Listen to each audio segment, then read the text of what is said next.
organization. I'm Tom Connolly, your local leadership coach.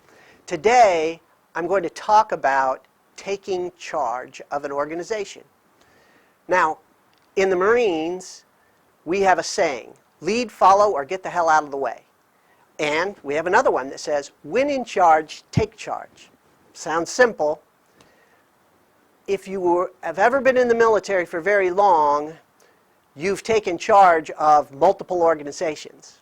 As an example, over 30 years, I took control of 20-plus organizations from 5 to 3,500 people across various endeavors, many of which I knew little about until I started doing it.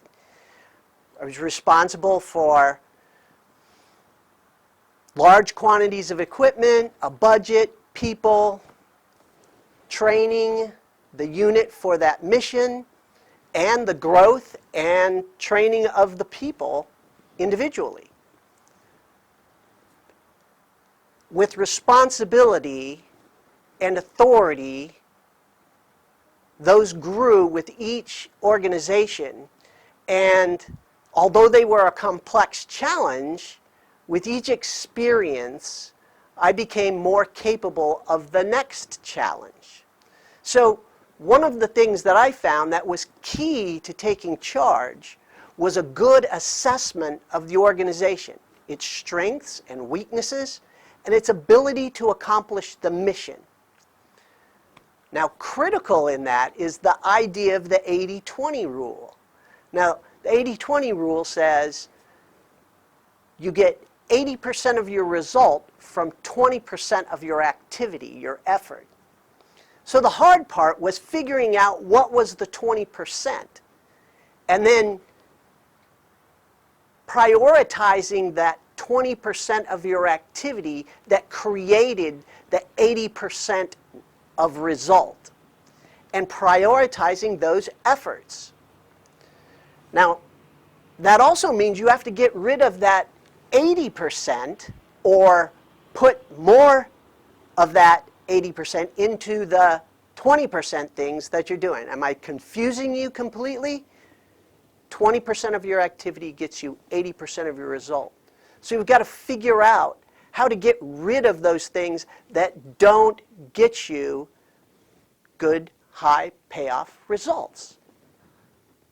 Now, getting rid of a task in a bureaucracy of any kind, let alone the military, which is a bureaucracy inside of a bureaucracy, is hard. But if I can do it, you can do it. I know you can. Leaders must do this. It is critical to ensuring that you don't get eaten by the trivial urgencies that exist everywhere and every day. And in doing so, getting lost in those urgencies, your organization loses direction and momentum. So my challenge to you is to look at your organization this week and decide what are the 20% of your activities that are giving you 80% of your return.